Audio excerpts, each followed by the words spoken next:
Bonjour à toutes et à tous. Je vous remercie d'être venus. Nous prions de vous excuser de ce report de date qui est grandement responsable de la désaffection, parce que c'était prévu le 1er. Et là, on est reporté au 3 pour les questions de disponibilité de cette salle. Je vais vous présenter donc qui nous sommes. Aujourd'hui, je suis le président de l'Union des Français de l'étranger, et c'est au titre de l'Union des Français de l'étranger que nous avons organisé pour ce qui concerne. Allô ? Oui, pour ce qui concerne l'objet de notre association au Paraguay. On se rassemble autour de valeurs fondatrices, et notamment l'entraide, la convivialité, le rayonnement de la France par sa langue et sa culture. Donc on rentre tout à fait dans notre objet social. Nous devons respecter les lois de la République française, la liberté de conscience, la liberté des membres de l'association de se retirer et pas être exclus arbitrairement, égalité et non-discrimination, fraternité, civisme et prévention de la violence. Respect de la dignité de la personne humaine, respect des symboles de la République française, notamment son drapeau, l'hymne national français et sa devise. Voilà, ça vous donne l'objet social de notre association, et c'est la raison pour laquelle ce soir nous avons la chance d'accueillir Guillermo Sequeira, anthropologue, qui va se présenter lui-même, bien entendu, et qui va nous apporter un certain éclairage sur le Paraguay. Je pense que ce n'est pas inutile et enrichissant. Et comme vous le constatez, nous allons être entièrement en visio pour que des personnes qui sont loin puissent visionner cet échange. Voilà. Donc je vous remercie d'être venus, et je tiens à vous souhaiter une bonne soirée. Guillaume Sequeira.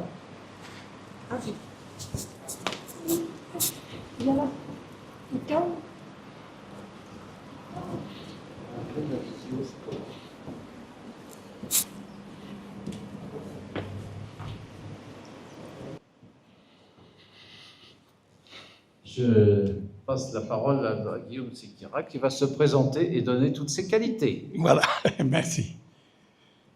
Merci Edmond, notre président de l'Union des Français à l'étranger. Bonsoir, chers amis, chers compatriotes, n'est-ce pas? Chers amis paraguayens aussi. Enfin, on partage les couleurs, n'est-ce pas? Le rouge, le blanc, le bleu. Et puis, donc, ici, on va essayer d'exposer, d'exhiber un petit peu notre expérience très modeste auprès des populations indiennes et paysannes. En même temps, je voudrais remercier la présence de nos amis, ici, Jimena Lopez, notre avocate, et en même temps, qui est là-bas, notre amie, donc Rebecca, qui est aujourd'hui notre pilote, qui va piloter, voilà, la vidéo, et apparemment aussi la présence d'Alexandre avec son ami, qui va tenir aussi la question qui rapporte donc à l'enregistrement de vidéos. Donc, le thème qu'on a choisi ce soir, c'est la dimension culturelle du développement. Et qui tient, bien sûr, à la définition de cette discipline humanitaire qui s'appelle anthropologie. Les origines de cette discipline tiennent à la fin du 19e siècle et début du 20e. Et principalement en 1870, la branche, pour dire ainsi, la branche anglaise ou anglo-américaine a donc poussé à suggérer que la dimension culturelle soit une référence majeure dans cette discipline, donc la culture. En 1965, Lévi-Strauss, qui était un philosophe d'origine, un philosophe le courant philosophique pour ces années-là, et qui s'est beaucoup intéressé aux Indiens amazoniens, parce qu'il a travaillé aussi au Brésil, pour donc s'intéresser et approfondir la connaissance des Indiens sur leur cosmovision. Aujourd'hui, cette dimension culturelle tient au fait aussi et à l'intérêt aux planètes, à toute l'humanité, pour essayer de mieux comprendre la complexité dans l'exhibition donc de cette question qui touche à la culture, c'est-à-dire à l'être humain, et aussi qui touche à ses conditions de vie dans ses propres contextes. Et donc, je vais demander à Rebecca pour qu'il nous expose une expérience entre la France et le Paraguay profond.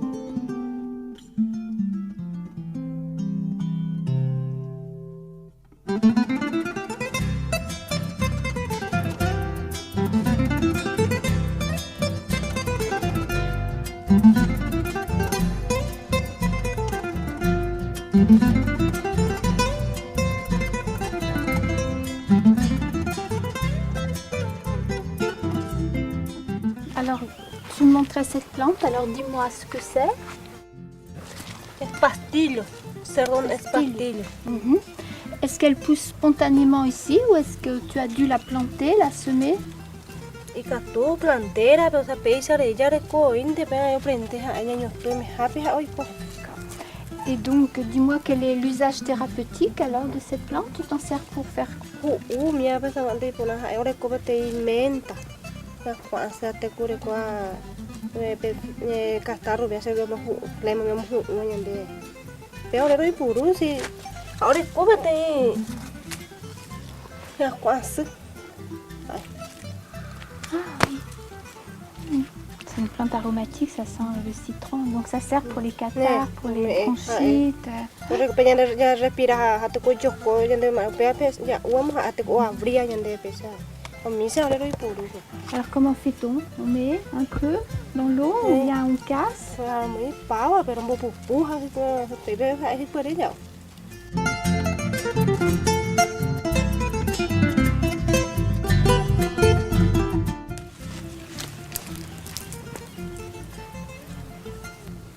Quel genre de problème? Pengo mi tai sebo y o curaso no y sebo y tere ya peorero ukala ya sabe alguna cosa ven bara mi sa unya ba viso y mi on atu do karu sebe ya ukaso que tre ho we min teorero uka porque hijo de tere y ahora upesa oña cotunga la romedi la upea cantidad la ahora ukaso ahora solamente sebo y entrome acá no ndo ma sebo y mismo ahora pea ukaso porque menta miro muy hendie upea. Est-ce qu'on peut utiliser toute la plante ou seulement les racines, les feuilles ou bien les sommités fleuries? Qu'est-ce qu'on utilise? Semilla hay nhoi dữ ở bên bên nhoi tương lấy planta mi hay semilla hay như bùn mà urota hay cái những kia hay ở bên semilla phải qua cái tuổi đấy boldo rồi Boldo. ya iro ya nhân để tự hạt sấy punta một cái nào béo đấy nó giọt số bỏ ra hay nó iro hay nào Donc pour les maux d'estomac, la digestion. mais Ça sent presque comme la menthe. C'est aussi très aromatique.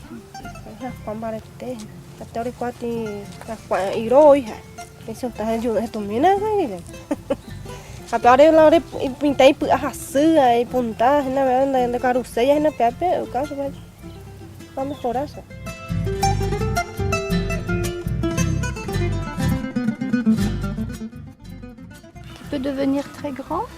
Chưa tới và tí sao ông hãy con chơi vừa lúc lên đây giữ không phải càng một tí sao ôi chơi vừa đây học bôi chữ hả cho cả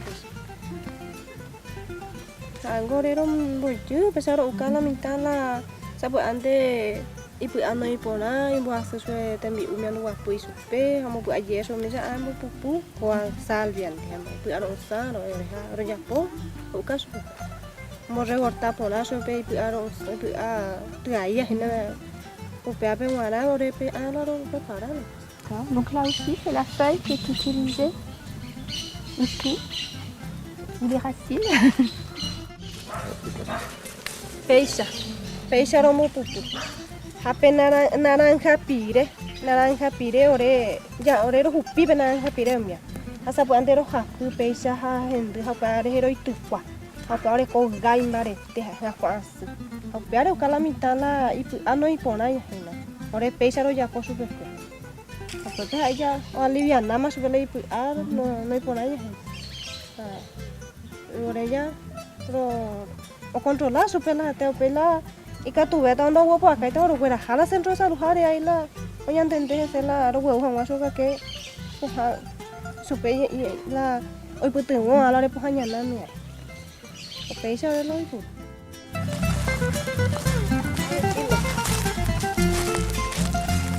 La hoja de tilo. Ango de samante peixa alguna vez te cuñan de carne, oye de pedazo carne, o te cuñan de maíz, bola, oye de aperere, ha banda. No va a poner ahí, la peixa ngo an ellos son. Por ellos son de peixa no terere, se no cae ahí. Ahora peixa là y pour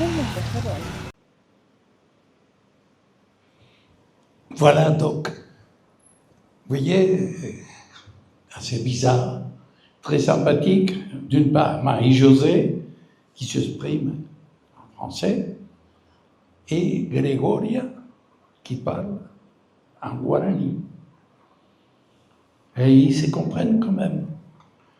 Donc, on a fait cette expérience d'échange, parce que je pense que vous vivez une expérience aussi fort intéressante avec votre culture française ici au Paraguay.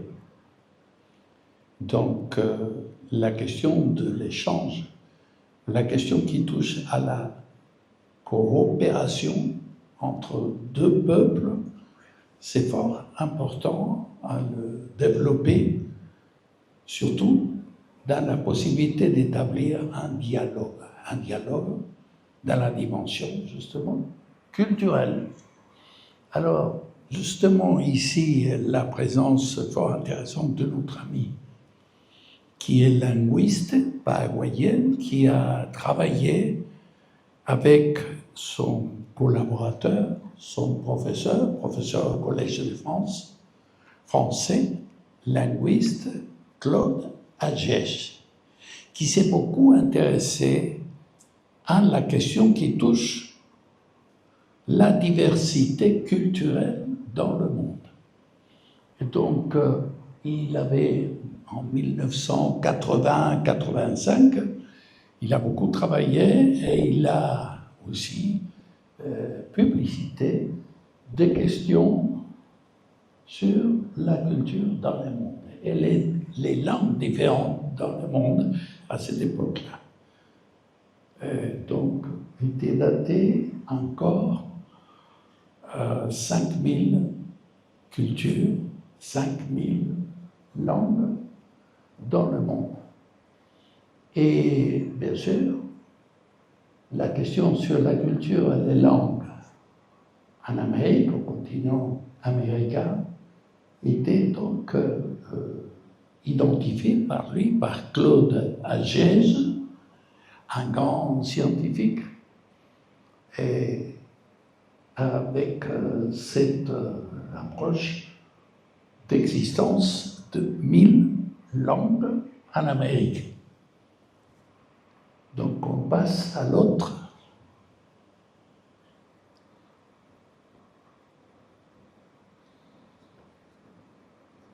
Ce qui est le Mexique, vous allez voir, donc les chiffres de la diversité culturelle et linguistique, de même sur la pratique sociale des langues. On passe.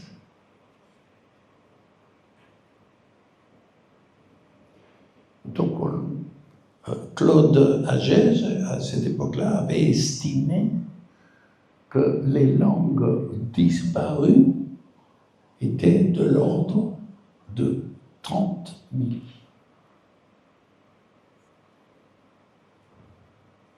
Et la situation des contextes de développement des sociétés dans la planète, et on estime, telle la situation de maintenant, que d'ici un siècle pourrait disparaître plus de 50% des cultures natives, des langues, 5000, selon l'UNESCO.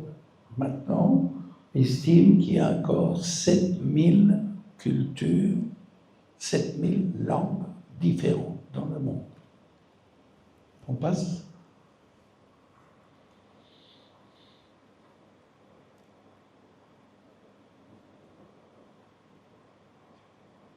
Donc on vit une situation assez préoccupante pour l'avenir des cultures natives dans le monde, en Afrique, en Amérique latine, en Asie, etc. Ce qui touche la France, on estime qu'à l'époque napoléonienne, en France, il y avait encore l'existence de 300 cultures différentes, 300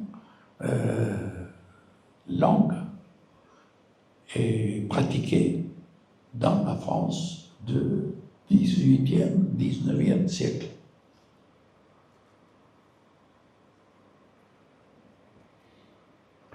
Donc on disait et on essayait aussi d'estimer par rapport à la préoccupation qui était donnée par Lévi-Strauss, philosophe, ethnologue français de grande taille,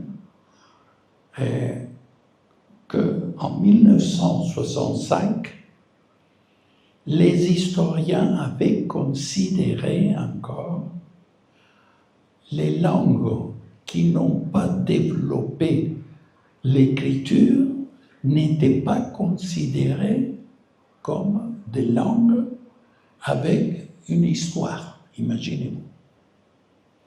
Donc, finalement, on a donc démontré les propres civilisations ont donc démontré leur capacité que la dimension culturelle est une dimension fort importante pour la vie, la survie de la propre diversité culturelle.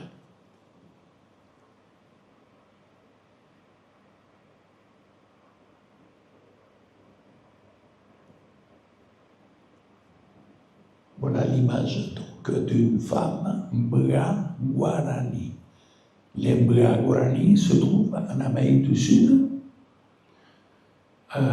Et donc, il ne faut pas oublier, je pense, que la présence de la France dans la Guyane française, qui est bien sûr une dimension fort importante pour la survie de l'Amazonie, dans la contribution des cultures guarani qui survit encore dans la Guyane française. Il s'appelle, il se définit comme des cultures Wayapi dans la Guyane française et amazonienne, n'est-ce pas? Il y a une préoccupation dans le monde pour l'importance et le rôle fondamental pour la survie de l'humanité qui représente donc ce grand poumon de la culture amazonienne, où on estime encore qu'il y aurait une centaine de langues, une centaine de sociétés qui vivent en autarcie et qui développent leurs possibilités et leurs capacités culturelles, ses connaissances, ses savoirs pour la survie. La survie de ces populations qui sont en danger pour leur propre avenir.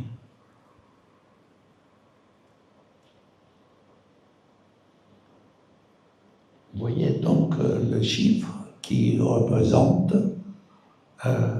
l'importance de la contribution dans le développement de l'humanité de la région d'Amérique latine.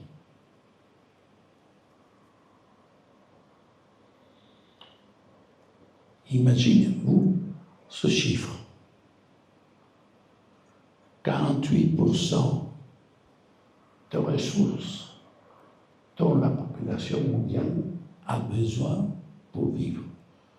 Ces 48% représentent la contribution de l'Amérique latine et des Caraïbes. Donc, il faudrait voir aussi quelle est encore, malgré le danger de ressources forestières, la contribution dans les 48%, la contribution paraguayenne, c'est-à-dire le Paraguay, combien encore pourrait contribuer à la vie et au développement de la planète.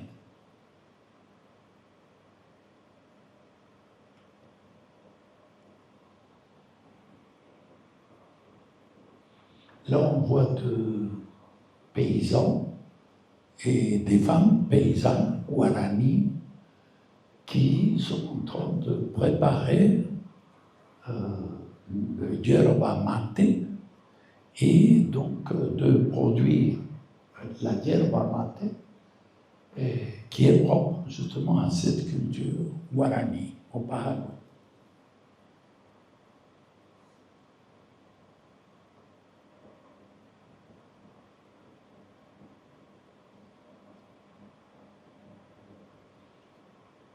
Vous voyez ce type d'espèces, des tomates, ce qu'on appelle, ça ce sont des tomates, des espèces natives, n'est-ce pas, et propres aux conditions du Paraguay, qui est justement ce qu'on appelle les tomates cherry, n'est-ce pas, en anglais. Et donc, encore le Paraguay, surtout grâce à l'activité de la conservation sociale des paysans et des Indiens au Paraguay, y contribue encore à maintenir donc, cette richesse et ce patrimoine biologique.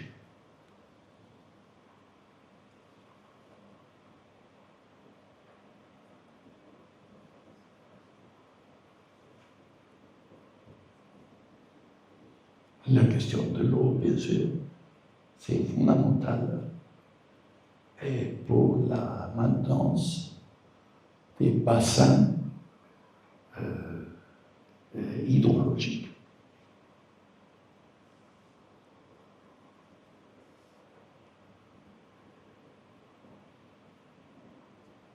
Et voilà quelques idées qu'on pourrait aussi faire valoir les conditions dans la diversité socio-démographique au Paraguay. Et aussi pour la région d'Amérique latine et les Caraïbes.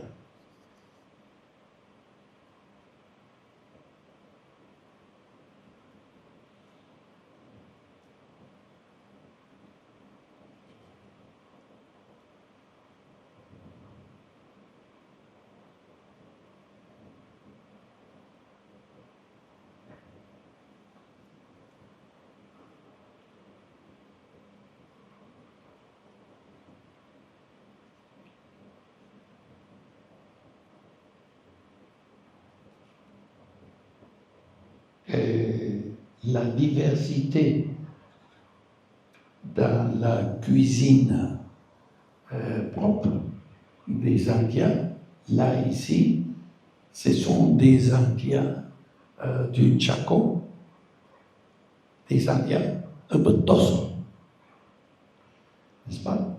Et qui est en train de préparer des racines d'une plante qui fait partie de la tradition culinaire, donc de leur cuisine traditionnelle. La variété est fort intéressante aussi pour la question qui touche à la diversité des goûts, à la diversité des techniques pour la classification, pour le système, disons, d'appropriation, du système forestier, du système des plantes, des végétaux, des animaux, pour leur patrimoine culinaire.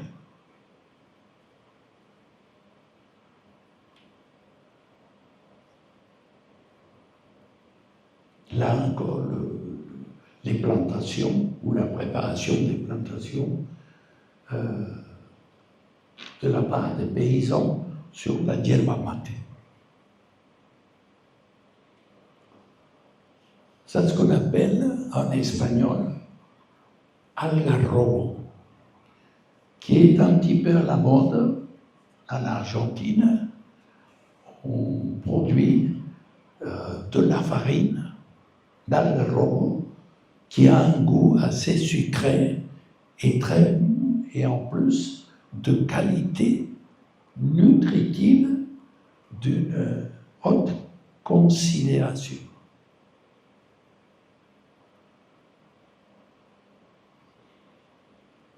Donc voilà la capture des anguilles.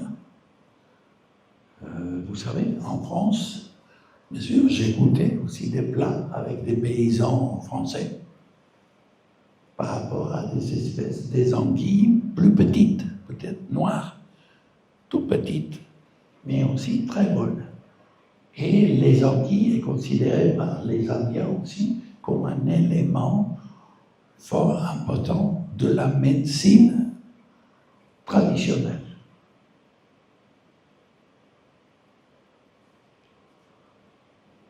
Et voilà des différents types de patates douces de la forêt de Carasapa, qui est détenue par une femme indienne.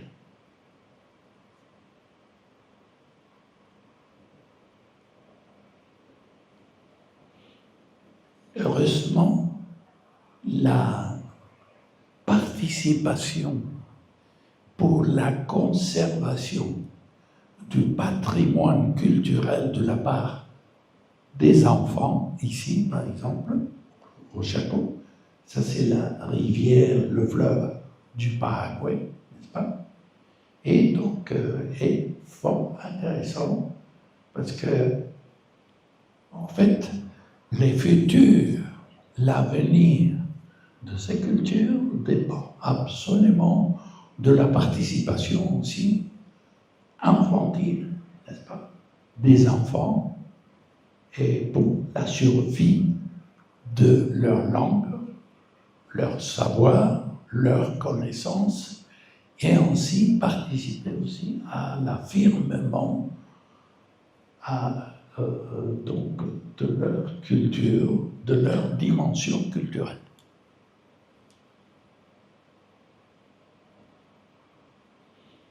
Voilà une expérience aussi pour comprendre les différents types de définitions et classifications du ciel, de l'espace monde, ce qu'on appelle le Shamakoko, n'est-ce pas?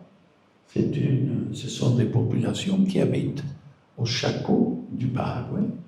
Et donc vous voyez les différentes façons de définir une stratification du ciel, donc qui a à voir à la question ou à la dimension astronomique. Et je peux vous le dire que leur connaissance est fort intéressante aussi dans cette question qui touche la relation de leur vie, leur participation dans la communauté et la question de la dimension cosmogonique, mais aussi la question qui touche à la définition du monde.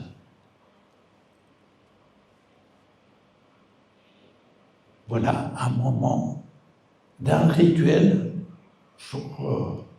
intéressant de cette population, et ils se autodénominent nous les Tomarons.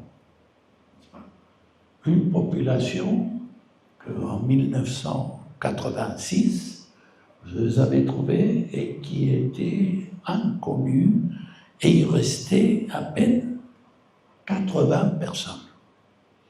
Depuis lors, la population elle-même a fait un effort pour, avoir un développement cosmographique, et aujourd'hui la population des Tomarons sont à peu près 300 personnes, hommes, femmes et enfants. Donc c'est un moment d'un rituel des origines du monde.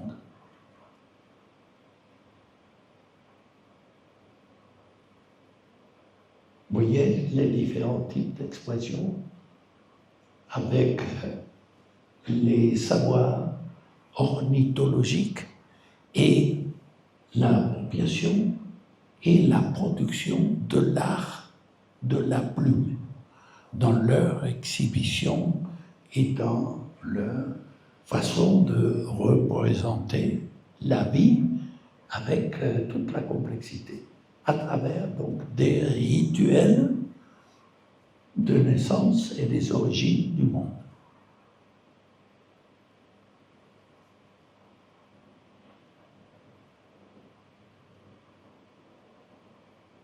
Ces rituels durent à peu près un mois. Donc, à peu près 27 séquences.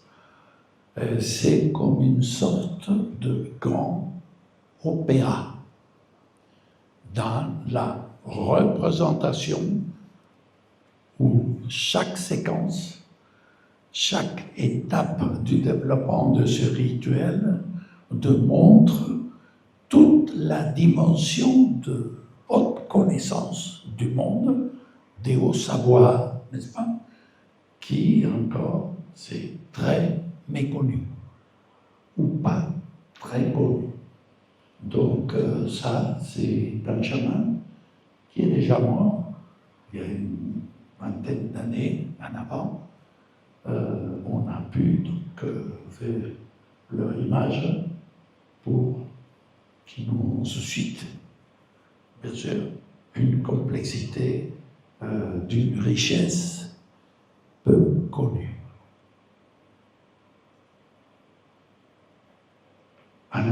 chaman avec ses hochets, n'est-ce pas, qui est aussi, le hochet, c'est la dimension aussi de la référence du monde. Et le hochet, c'est un instrument fort important pour accompagner donc leur répertoire des chants chamaniques. Donc chaque chaman aussi, on a vu la classification du monde, le monde d'en haut, le monde d'en bas, avec toute sa complexité. Et donc les chamans sont directement, chaque chaman, c'est comme un psychiatre, c'est comme dans notre cas un spécialiste sur la question spirituelle, et aussi c'est une sorte de médecin, pour ainsi dire. Donc il y a plusieurs fonctions qui vont dépendre absolument de leurs conditions psychologiques, de leur capacité, et qui est donc reconnue par la société. C'est la société elle-même qui va donc établir un rôle et une dépendance entre lui et donc le leader spirituel, le leader qui s'occupe de la question de la douleur, des corps sociaux, etc. Et donc leur savoir est basé aussi sur leur propre cosmovision.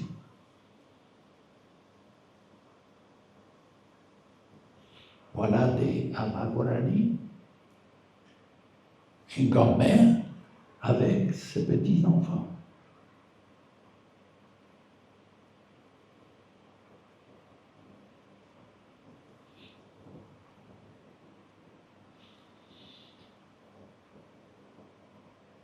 Donc voilà, merci beaucoup. Je ne sais pas si le micro a fonctionné. Et donc, voilà, si vous avez des questions à poser. Voilà. Donc, merci infiniment de votre attention.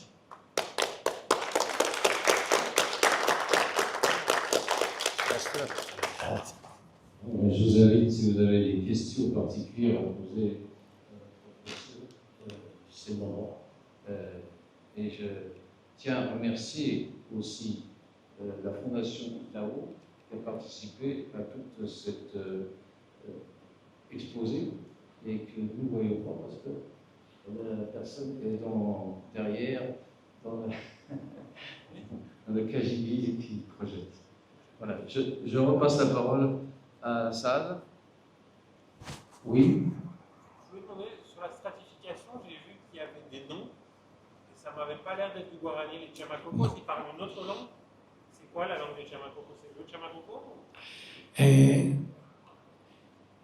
il y a 3 cultures qui appartiennent à cette classification, si on peut dire, linguistique, culturelle, qui sont, d'une part, qui sont connus, les Ayoreo Moro.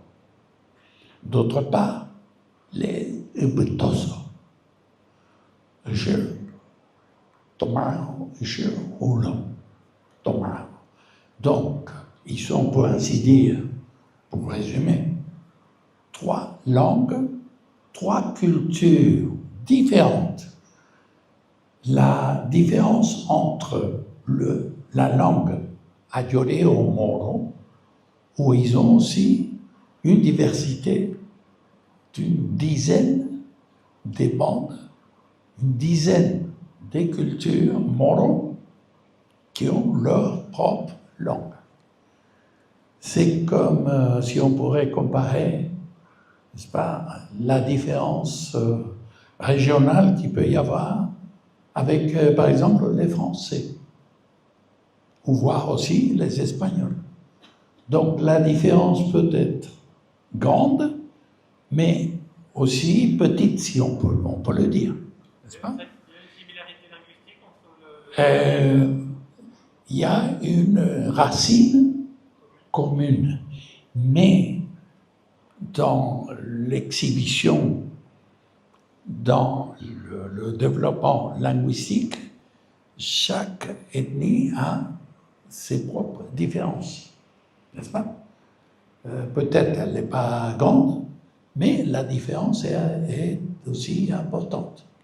Donc, vous voyez aussi cette capacité humaine de l'humanité à avoir pu développer la richesse culturelle et linguistique. Et aussi les échanges, parce que les langues s'enrichissent avec les échanges. Par exemple, notre conception de la guerre, imaginez-vous, vous voyez, l'humanité aujourd'hui est sous la pression d'au moins plus de 300 situations de crise guerrière. Mais ce qui est intéressant, la façon de pratiquer la guerre, disons, si on peut dire la guerre, qui n'est pas la guerre, qui n'est pas notre système de guerre, qui est violente, n'est-ce pas? Dans le cas des Indiens, ce qui est intéressant, c'est de voir leur propre expérience de conflits interethniques entre, par exemple, la lutte pour l'appropriation de lacunes, de l'eau, pour la survie de ses ennemis, n'est-ce pas? Donc, il peut y avoir de conflits, n'est-ce pas, pour l'appropriation de l'eau, pour l'appropriation des conditions autres que humaines, n'est-ce pas, pour la survie de la communauté. Et donc, la pratique de ces crises, si on peut dire, ou conflits, de compréhension entre les cultures, n'est-ce pas, pourrait aussi devenir ce conflit en une situation, ce que nous, on appelle des guerres, des conflits guerriers. Alors, pour notre cas dans l'expérience de la guerre, n'est-ce pas? Par exemple, vous voyez, on le voit maintenant, les conflits des cultures en Afrique, le conflit, par exemple, le tas des situations de ce conflit fort important qui est l'Ukraine, n'est-ce pas? Donc, il y a une différence majeure entre ce groupe ethnique, par exemple dans le cas d'Amérique latine, où la pratique de la guerre est autre. Imaginez-vous, et ce qui est fort intéressant pour voir seulement un seul point. Par exemple, les ethnies préfèrent s'approprier, pour ainsi dire, de l'ennemi, disons. Il y a deux parties en conflit, et il y a donc une culture, pour ainsi dire, qui est arrivée à une situation que nous on l'appelle victoire, n'est-ce pas, de victoire, n'est-ce pas, de gagner la guerre, pour ainsi dire. Et donc les femmes vont être et participer, elles ne seront pas prisonnières chez les autres. Sinon, la femme est adoptée dans ces situations de crise. Et donc, on pourrait dire aussi que leur pratique de conflit interethnique est basée sur la nécessité de lutter contre la morbidité infantile. Donc, c'est la question fondamentale. Ils arrivent donc à participer de la vie de leurs ennemis, pour ainsi dire, mais en fait, leur contribution culturelle aura donc un rôle fondamentale, pas seulement pour la question de la survie, sinon la question d'un échange et un enrichissement culturel. Je ne sais pas si je m'exprime, c'est une question complexe, mais oui. Est-ce que cette pratique-là permet aussi d'éviter la consanguinité dans les communautés qui sont très petites? Absolument. Et donc de lutter aussi contre la mort, en fait, n'est-ce pas? La disparition, n'est-ce pas?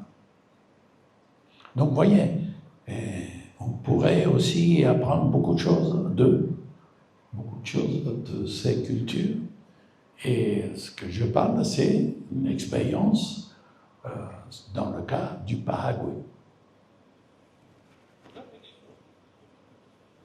Si?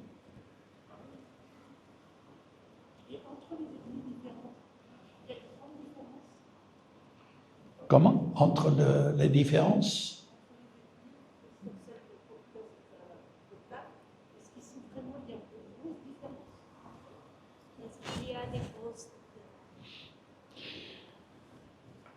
Vous voyez, les échanges humains, d'une part, c'est d'une grande complexité. Même dans notre cas, dans la dimension culturelle, n'est-ce pas, des échanges entre, par exemple, une femme et un homme. La relation est très complexe, voire aussi par différents goûts, différentes manières de voir et de concevoir la vie et les échanges, n'est-ce pas? Et donc, tout va dépendre de ces questions-là, d'une question de dialogue, n'est-ce pas? C'est le cas aussi pour ces ethnies, pour ces cultures, disons, peu connues. On connaît très mal, malheureusement. Et donc, la nécessité aujourd'hui, d'ailleurs, c'est un thème qui est posé, par exemple, dans la coop 30, qui s'est donc pratiquée, ou disons, qui s'est célébrée au Brésil, au Belém, dans l'Amazonie, n'est-ce pas? Et c'est une question fort complexe, et nos sociétés occidentales demandent au secours à ces populations maintenant, parce qu'on pense que ces populations amazoniennes, n'est-ce pas, ont beaucoup de connaissances sur la question du rapport entre la culture et le milieu ambiant. Donc, tout va dépendre de nous de comprendre donc, la façon de participer à un engagement, disons, entre ces populations, nous, soi-disant la modernité et la conception du monde, et surtout la possibilité d'établir, pas seulement un dialogue, une reconnaissance, disons, entre cultures, pour finalement, pour essayer de sauver, pas seulement l'Amazonie, mais aussi pour sauver les cultures, les savoirs, les connaissances, etc., qui sont d'une dimension, d'une richesse peu connue. Et donc, le problème qui se pose, c'est aussi de se doter, non, de systèmes, de disciplines, de types de connaissances pour comprendre ce monde d'une extrême complexité. Et ces populations, ces civilisations nous donnent aussi un exemple de vie. Et donc, à nous de faire l'effort au niveau de la connaissance, au niveau du dialogue, pour comprendre, surtout, pour comprendre l'importance qui est due à l'origine sur la capacité humaine d'invention culturelle. C'est ça qui est formidable. Je ne sais pas si j'ai répondu à votre...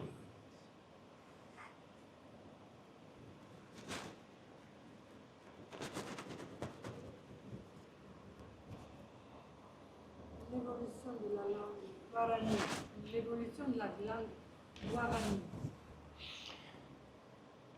Et les Brésiliens aussi, les linguistiques brésiliens, et je ne sais pas si tu es d'accord avec moi, ont développé une connaissance assez approfondie et ils se sont beaucoup intéressés à l'apport guarani dans toute cette diversité.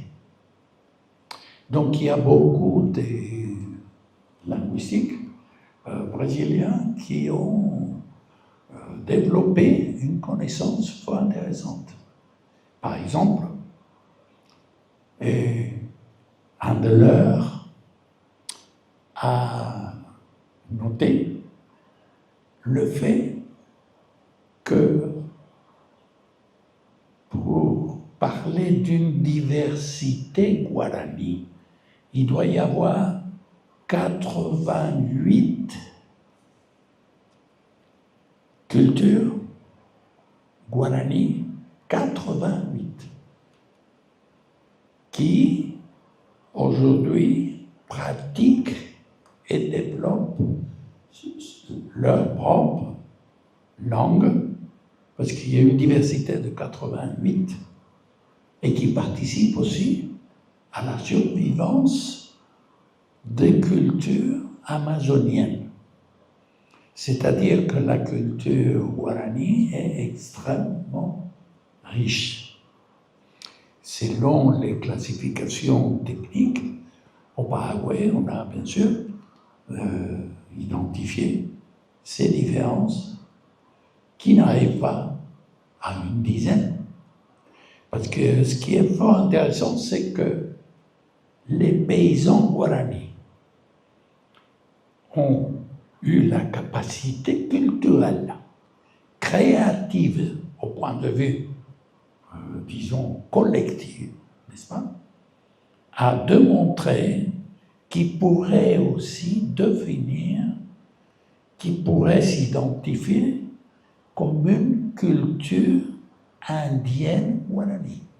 C'est-à-dire les paysans guaranis du Paraguay, il y a une stratification aussi fort intéressante et différente qu'il faudrait étudier parce que les paysans sont considérés comme des paysans. Alors que, en fait, entre 16e siècle, 1600, 1500 et 1600, n'est-ce pas, ils étaient considérés dans la littérature, dans les sources bibliographiques, comme les premiers peuplades, le premier peuple, n'est-ce pas? Eux ont reçu l'héritage d'une partie de ces cultures guarani, n'est-ce pas? Et ils ont construit leur propre système culturel. Parce qu'en même temps, ils ont reçu l'apport de la conquête ou la colonisation espagnole au Paraguay, n'est-ce pas? Mais en même temps, ils ont inventé leur propre dimension culturelle. Et qui est fort intéressant. Rien à voir, ou avec des différences notables entre d'autres peuplades guarani au Paraguay, n'est-ce pas? Mais ils ont reçu aussi tout ce qui est les savoirs dans l'appropriation et l'utilisation des plantes pour la médecine traditionnelle, par exemple. N'est-ce pas? Et les facteurs qui ont à voir aussi avec le patrimoine dans toute sa diversité phytobiologique. Par exemple, vous avez entendu parler aussi de l'utilisation d'une plante qui est utilisée et développée aujourd'hui dans le monde, qui a disons, l'utilisation pour des jus, pour toute la question alimentaire moderne, n'est-ce pas, qui a été identifié par un héborestien, par un naturaliste franco-suisse qui se basait au Paraguay à la fin du 19e siècle. Donc il y a des expériences de cette sorte.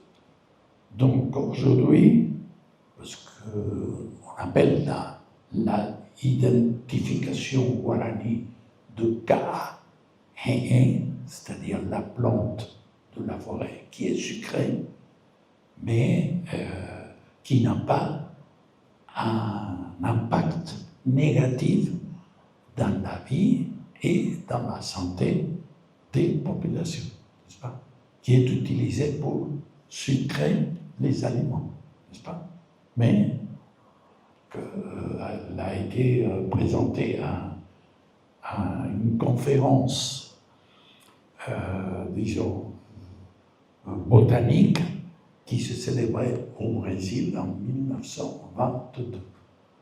Et ça, c'était donc un apport considérable du scientifique suisse qui s'appelait donc Moïse Bertoli, n'est-ce pas, qui a fait toutes des études classificatoires des plantes, des arbres, etc.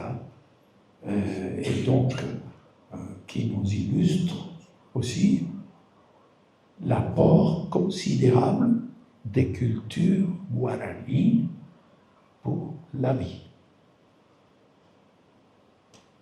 Sur le thème linguistique, justement, le guarani, disons, national, celui qui est reconnu comme langue officielle au Paraguay, est-il compris par des tribus indigènes, donc guarani, mais qui vivent en zone, comment dire, de forêt ou ailleurs? Est-ce que cette langue leur est accessible? Est-ce qu'ils peuvent plus ou moins comprendre? Ou est-ce qu'il s'agit d'une langue qui a suivi sa propre évolution sous l'influence des jésuites et de l'espagnol? Je vais peut-être là demander au secours à Délicia, qui peut nous expliquer.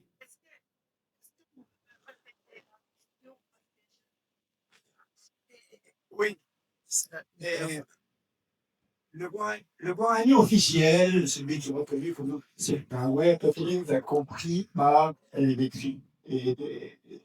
indigènes qui sont d'origine guarani et qui ont leur propre langue finale. Est-ce que si quelqu'un parle en guarani, les gens guarani n'ont pas l'esquiva, est-ce qu'ils vont comprendre quelque chose? Est-ce que ce sont des langues totalement différentes? Il ne peut pas y avoir d'échange linguistique.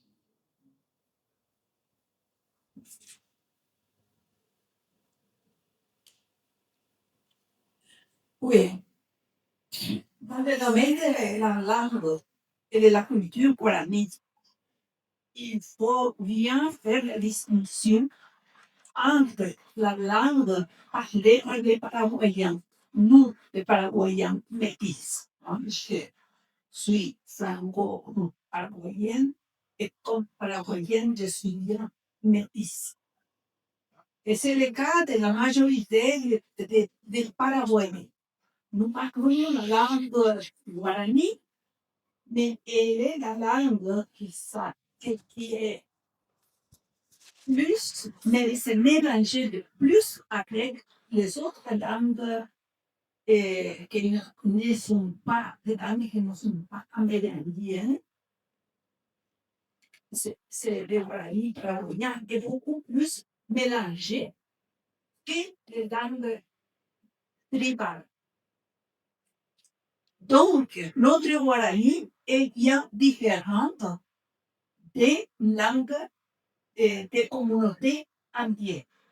Ceci étant, sont les langues de la même famille linguistique et la communication est possible entre les populations des communautés ethniques et nous, les Européens. Avec un peu d'attention, moi, voilà, moi que je parle de Guarani paraguayen, je peux bien comprendre aussi les langues de village, des pagnes, des Guarani, etc. C'est bien compréhensible. Mais les langues évoluent aussi d'une façon, des fois, inattendue. Et cette différenciation peut s'approfondir selon la situation de chaque communauté qui parle cette langue. Ce que je veux dire et souligner, l'importance de cette langue guarani paraguayenne, qui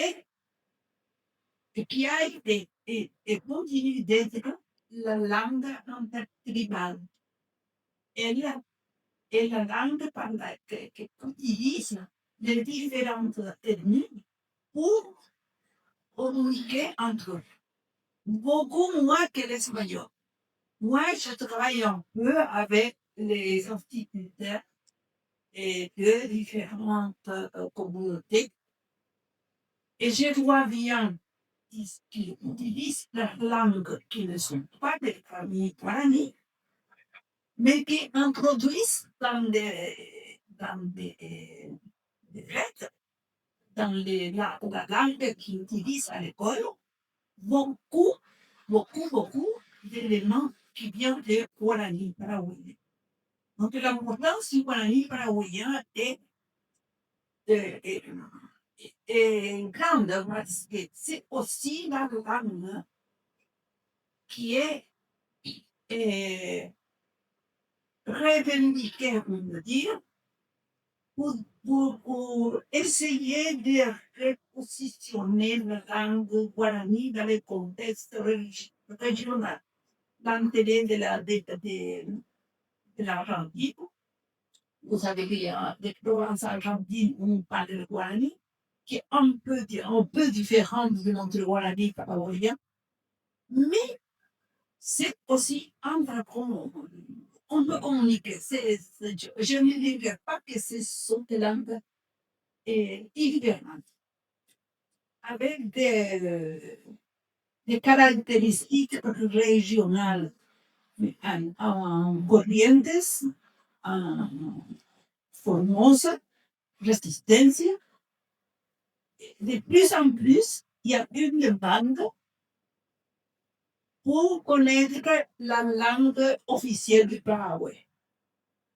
Ça, c'est d'un côté, c'est bien, mais d'autre côté, ça pose le problème d'une normalisation imposée aux langues qui doivent se développer avec la population qui les parle et trouver le schéma de développement. On parle de la disparition des langues, c'est vrai, mais il y a aussi le phénomène de naissance de nouvelles langues. On a bien l'exemple dans les langues créoles, ici dans notre continent, il y a des diversités de langues créoles. Et même quand on analyse de près, on voit ici dans notre région guaranophone, disons, qu'il y a aussi tendance à développer des langues beaucoup plus ancrées dans chaque communauté. Par exemple, je crois qu'il y a aussi une diversité dans les langues mbla, c'est dans la région où on parle le mbla. Au Brésil, en Argentine et même ici. Mais il y a une curiosité scientifique et pratique sociale aussi parce que ces planifications culturelles posent la question aussi de la valorisation de l'aspect matériel de l'existence de ce peuple. Et de ce point de vue, j'ai voulu te demander, Vito, est-ce que tu considères que l'apport des connaissances des cultures ethniques, de différentes familles linguistiques, tu parles à 5 familles différentes, est-ce que ce apport est en train d'être connu par notre société paraguayenne? Un petit peu plus qu'avant, parce que moi, je vois que la farine d'Algarrobo, par exemple, maintenant, peut s'approprier dans les marchés. Il y a les Paraguayens qui ne connaissaient pas cette farine. Maintenant, ils l'utilisent. Moi, personnellement. Et aussi, il y a des produits qui viennent des communautés paysannes et indiennes, qui est offert à la population d'Asunción, par exemple, qui se considère pas du tout non indien. Ou c'est l'effet différent. Est-ce que cette communauté différente ethniques sont plus perméables aux habitudes de notre forme, de notre habitude culinaire? Où il y a des échanges, ça qui m'intéresse de savoir un peu. Alors, je ne sais pas si j'ai répondu à la question sur les Guarani et les autres langues, les langues de dialogue, et pour faire le résumé, des langues sont en contact, de la même famille, ou pas, et ça c'est bien, parce que dans le dialogue de langue, se développe aussi le dialogue de culture et de savoir vivre ensemble. Merci, vous avez parfaitement raison. Merci. D'une part, ce que je voudrais ajouter, j'ai une expérience bien sûr en France, par exemple. Vous avez entendu parler au niveau lexique, de termes comme pirogue, piranha. Et moi aussi, par exemple, en Normandie, j'ai trouvé des gens qui disaient, je ne sais pas si je prononce bien, en guarani, généralement, on le dénomine pétin, le tabac. Mais en français, il y a pétin, ils le disent. Ils le disent encore, ils l'utilisent encore. En Normandie, pour dire le tabac. C'est-à-dire que les échanges contribuent à adopter de termes, n'est-ce pas, qui étaient propres dans les origines, n'est-ce pas, des cultures autres que des cultures occidentales. Vous voyez, je ne sais pas si je m'exprime, mais pirogue, pira, aqua, c'est-à-dire stomac de poisson. Pirogue, n'est-ce pas? Et comme ça. Donc les échanges, les dialogues, la présence, les voyageurs, n'est-ce pas, qui ont arrivé ici, ils se sont appropriés des termes pour enrichir leur propre culture, leur propre langue, qui n'a rien à voir dans l'existence des origines de leur dimension culturelle. Donc, ce que tu nous posais comme problème, si ici, n'est-ce pas, Delicia, tu vas me dire, c'est correct, si à Asunción, ou au Paraguay en général, à travers la présence ou le dialogue entre les cultures, voilà, les différentes cultures guarani par exemple, si on connaît, si on a appris, si on s'est approprié des savoirs qui pourraient aider à la représentation d'un nouveau monde à inventer. Je dirais que, d'une part, la propre expérience, d'ailleurs fort complexe, de la culture chinoise, où ils basent aujourd'hui le système de vie et leur cosmovision à partir du confucianisme. Ma belle-mère française, elle est née à Beijing, à Pékin. Et sa langue maternelle, en tant que française aussi, n'est-ce pas, mais chinoise. Donc, elle était le mandarin. Imaginez-vous. On parle de 1920, 1930 à peu près. Donc, toute sa famille avait donc émigré en Chine, en Inde, etc. Donc aussi les voyages, n'est-ce pas, la migration des personnes, et disons, a une condition fort intéressante pour développer la richesse humaine des cultures et l'appropriation aussi des langues, n'est-ce pas, et la richesse de tout ce qui a à voir donc dans cette expérience humaine d'appropriation. Mais moi, je travaille à la faculté d'architecture. Les architectes m'ont demandé d'y être là avec eux, parce qu'ils ont trouvé fort intéressant. Je suis en fait, je suis un malin. J'utilise la connaissance pour m'enrichir tous les jours et pour apprendre, n'est-ce pas? Et donc, imaginez-vous, j'ai fait dans cette communauté des Grégoriens qui parlaient uniquement le guarani, n'est-ce pas? Avec cette expérience d'échange de Marie-Josée qui parlait absolument seulement le français. Comme on dit, elle est franchouillarde.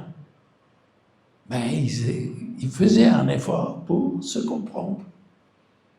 Et ils parlaient dans un échange des savoirs sur l'utilisation des plantes pour la question de l'ornementation, c'est-à-dire faire le monde plus beau à travers l'utilisation des fleurs, à travers l'utilisation des espèces, à un rôle ornemental. J'étais fort surpris. J'ai fait un éventail de savoirs millénaires chez des paysans, chez des Indiens à Baguarani, dans une région où ils s'appellent Ubirarobana, à Canindeju. Et on a fait toute une expérience, comment on pourrait, d'une part, s'enrichir tant que paysan avec l'apport de Avaguarani, Buraguarani, Aché, Guayaki, etc. Pour la question, par exemple, de semences, pour la diversité phytogénétique, par exemple, que ce soit Guarani ou autre. Et donc, j'ai beaucoup insisté aux paysans, parce qu'ils m'ont demandé d'être là, de travailler avec eux, de penser avec eux, d'analyser avec eux pour lutter contre la pauvreté et contre la destruction du monde.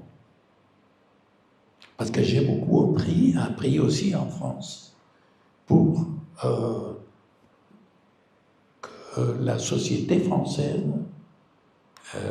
mette l'accent et tout l'intérêt stratégique stratégique pour la question bio, comme on le dit en France, n'est-ce pas? Donc, ça c'est fort intéressant. Et donc, j'ai beaucoup poussé les paysans de Ubiraruana à s'approprier de l'échange interethnique et interlinguistique, ne serait-ce qu'avec les Indiens. Parce que, comme j'ai travaillé aussi, j'ai beaucoup appris avec les Indiens du Chaco, qui avaient une autre langue, une autre cosmovision du monde, n'est-ce pas? J'ai beaucoup appris des choses fort intéressantes. Et donc, par exemple, avec les Guaranis, paysans Guaranis, Ava Guarani, Bua Guarani, j'ai appris dans l'inventaire biologique que je fais avec eux et dans la classification, disons, du contexte, milieu ambiant, dans la forêt, saviez-vous? Et j'essaye d'intéresser beaucoup aux architectes parce que eux, maintenant, ils parlent de développer un système que l'urbanisme joue un rôle fondamental pour améliorer la qualité de vie des populations. Mais ils ne font rien. Je le démontrais, par exemple, qu'il y a une expérience culturelle chez les Indiens et chez surtout les paysans à s'approprier de cultiver des espèces qui émettent, qui produisent naturellement du parfum. Comme il y a aussi une expérience fort intéressante au niveau même commercial pour la France, d'avoir développé des savoirs, des connaissances scientifiques et techniques pour la production des parfums. Donc, c'est intéressant. Et j'ai noté les références, n'est-ce pas, qui donnaient les paysans dans la complexité, dans la production de parfums et dans la planification des espèces arborestières qui produisent du parfum et voire des espèces aussi végétales ou autres, n'est-ce pas? Donc je dis aux architectes, voyez, là vous avez une énorme contribution des Indiens qui ont découvert et qui ont aussi favorisé la diversité dans la production de parfums toute l'année. Et voilà, la production de parfums, dans l'utilisation, par exemple, des fruits, il y a des fruits ici, Caraguata, par exemple, c'est un fruit assez important, n'est-ce pas, qui donne du parfum que les paysans utilisaient pour parfumer des vêtements, n'est-ce pas?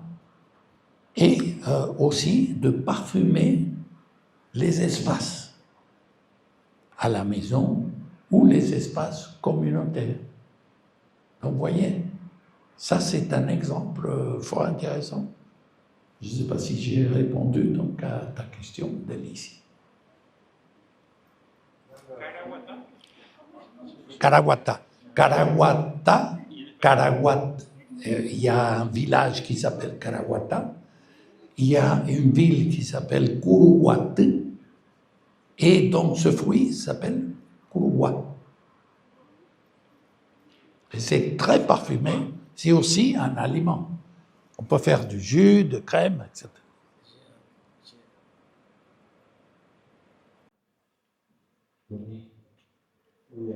La conversation a beaucoup évolué, donc j'avais une petite question à faire avant, si ça ne vous dérange pas.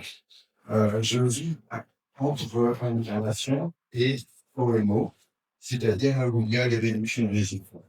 Ma compagne est paraguayenne. Et de temps en temps, on va dans des communautés guaranis. C'est quand même des communautés un petit peu fermées. Il y a, alors je dis ça parce que on y va de temps en temps, et ma femme, qui parle guarani, me dit une fois, je comprends pas ce qu'il dit. Et il y a des gens qui font partie de cette tribu, de cette communauté, qui vont à l'extérieur et qui servent d'interprètes. Mais le noyau par lui-même reste guarani fermé pour la production d'objets artisanaux, par exemple, pour la récolte de bocaya, le coco paraguayo, où on va donc comprendre, voir ça. Voilà, c'est ce que je veux dire, c'est qu'il y a des fois des noyaux, alors ils ne sont pas dans des réserves, mais ils sont quand même dans des villages qui ont été faits pour eux, avec des écoles, rien que pour eux. Et ils ont leur jardin, ils ont leur organisation sociale. Et ma femme me dit, je comprends pas ce qu'il dit, je comprends. Voilà, on sait peut-être des choses. Après, au niveau des fruits, il y a l'appétit, avec lequel on fait l'huile essentielle de l'huile, qui était mondialement connue. Et le Paraguay était exportateur de l'huile essentielle de l'huile. Maintenant, ça a beaucoup baissé, bien sûr. Mais c'était toujours une déchet du Paraguay. Parce que, avant, Pourquoi ça baisse? pourquoi ça baisse? Parce que ce sont les anciens, c'est plus d'actualité. On préfère le téléphone, on préfère. Parce que la vécu, c'est l'orange amère. L'orange amère, bah, si ça, c'est pas terrible. C'est comme le mbogaya. Le mbogaya, les vieux qui avaient travaillé, ils sont le mbogaya, c'est un goût fin, et c'est très riche énergiquement. Maintenant, on préfère le Coca-Cola et puis le popcorn, enfin, voilà. Il y a des richesses végétales au Paraguay que j'essaie, moi, de reprendre. Vous commencez à me connaître, hein, beaucoup de gens me commencent à me connaître. Et je fais, par exemple, donc, de l'huile essentielle de butina. Et quand j'en parle autour de moi, tout le monde dit, oui, on connaît butina. Mais c'est sûr. Ça se fait presque. Voilà. Et il y a aussi beaucoup d'autres fruits dans lesquels on peut sentir les richesses, par exemple, je peux lire, avec les pépins des bourgougnas. Les pépins bourgougnas, c'est le fruit de la passion. Ça a eu une vertu phénoménale pour guérir les blessures, pour régénérer la peau, etc. Et tout ça, c'est interdit. Voilà. Non, mais ça, c'est fort intéressant, le cas de Mburucuyá. En principe, il y a, enfin, pour la classification, disons, des références, il doit y avoir à peu près une cinquantaine de diversités de couleurs, de goûts, des Mburucuyá, donc le fruit de la passion. Mais ce qui est fort intéressant, et aujourd'hui, bien sûr, par exemple, avec les connaissances modernes et l'appropriation d'utiliser ces connaissances, par exemple dans le domaine de la biotechnologie, donc en France, on a beaucoup développé ça, n'est-ce pas? Les Brésiliens ont développé et ont fait sortir ce mburucuyá qu'on le trouve au marché, n'est-ce pas? Le mburucuyá jaune, n'est-ce pas? Assez grand, n'est-ce pas? Donc, il y a des techniques d'amélioration qu'on appelle d'améliorer les espèces et les possibilités, parce que mburucuyá traditionnel et originel, c'est tout petit. C'est un petit fruit, tout petit, vous voyez? Absolument. Oui, tout à fait, tout à fait. Donc il doit y avoir une cinquantaine. De ces cinquantaines, les Brésiliens, les ingénieurs, n'est-ce pas, ça doit apporter à peu près un effort de 4 ans ou 5 ans pour développer une nouvelle, disons, ou améliorer tel ou tel fruit, n'est-ce pas, pour le commerce, pour, disons, aussi profiter pour développer une possibilité au niveau alimentaire, n'est-ce pas? Comme c'est le cas pour la France, un effort génétique dans le dom-tom pour la production d'ananas. Un jour, un ingénieur français m'a appelé ici, au Paraguay, et il m'a dit, on a essayé de signer un accord avec le ministère de l'Agriculture pour aller à la recherche d'une diversité de semences, et surtout dans la diversité pour aller identifier les lieux, n'est-ce pas, dans la nature, et trouver les espèces originelles du ananas forestier du Paraguay. Et on ne l'a pas trouvé. Moi, je n'ai pas eu la chance d'être aidé par les ingénieurs agronomes du ministère pour aller à la recherche et trouver ces différentes diversités des différents types d'ananas, par exemple au Chaco, à la région orientale, etc. Et généralement, il faut aller dans des situations ou conditions naturelles fort différentes. Donc, voyez un petit peu, pour répondre à la question de Licia aussi, comment une institution, parce qu'en France c'est complètement différent, n'est-ce pas? Des ingénieurs agronomes, c'est défini leur action, leur responsabilité pour connaître le pays et pour connaître aussi ses ressources. Eh bien, ces ingénieurs paraguayens, ils ne connaissent absolument pas des conditions parce qu'ils sont formés pour la production du soja, du blé, après c'est tout. Donc ils sont obligés à répondre les intérêts corporatifs. Et donc nous on a fait l'expérience avec des paysans pour aller chercher loin, n'est-ce pas?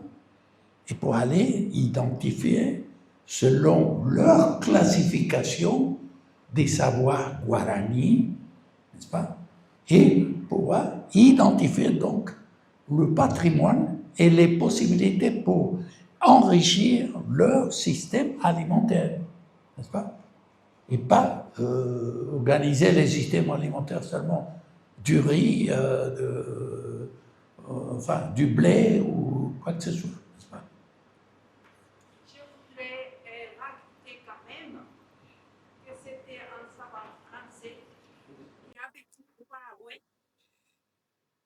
et Méron Blanc qui avait les Paraguay et les Paraguay plantes. Et je dis qu'il faut qu'elle soit en français.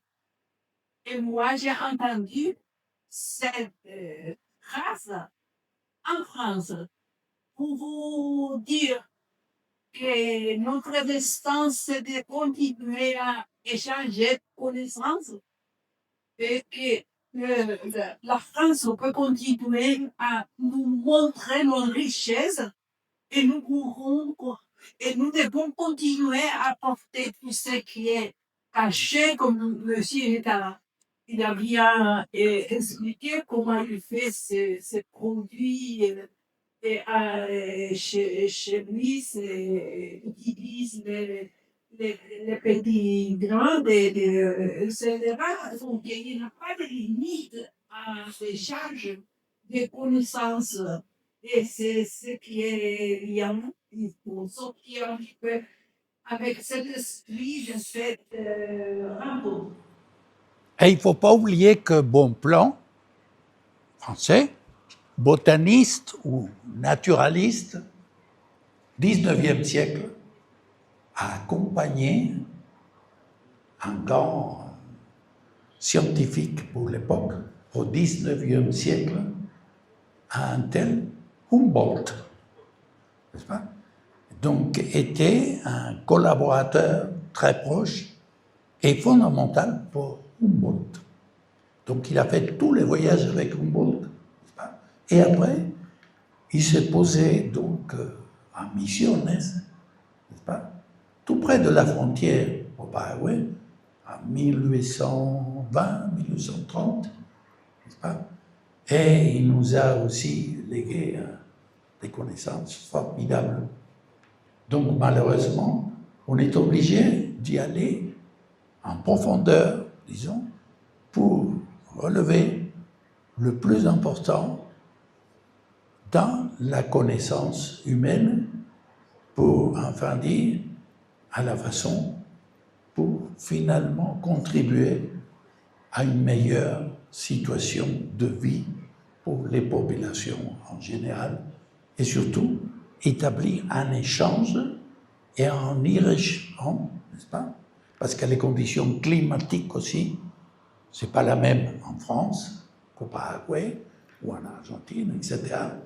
Donc, ce qui est important, c'est il doit être signé en principe, n'est-ce pas, entre une coopération, une collaboration stratégique entre le Mercosur et l'Union européenne, et on va voir, n'est-ce pas, parce que c'est toujours en discussion, ça fait plus de 20 ans qu'est en discussion, mais par contre, pourrait avoir une opportunité formidable dans l'enrichissement de la coopération, la collaboration entre le Paraguay et le Mercosur à travers l'Union européenne.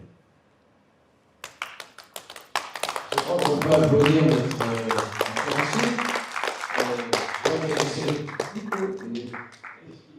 Je suis content que j'ai pu captiver ça. Je terminerai par une phrase que tu connais, c'était Exupéry. Bon, j'essayais, comme j'avais dit à Edmond, j'essayais de passer à la casserole, comme on dit en français, n'est-ce pas? Voilà. Donc, examen. Voilà. C'est, voilà. Il y a Ouh. Dominique qui fait cadeau de l'huile essentielle, un parfum de petit grain. Ouh, formidable. Oui. L'huile essentielle de petit grain. Voilà. Merci infiniment. Et biologique. Ben oui. De sa fabrication. Bon, bien, il nous reste à vous remercier parce que nous avons la salle jusqu'à 9h. Donc, il faut. Je vous remercie tous d'être venus. J'espère que ça vous a plu et que je vois que vous pouvez faire connaissance. On peut, Une dernière observation. une dernière observation. La conférence. Il représente la Société de la France, la Fondation de la France. La conférence a été donnée dans un excellent français. Merci. Excellent. Merci. On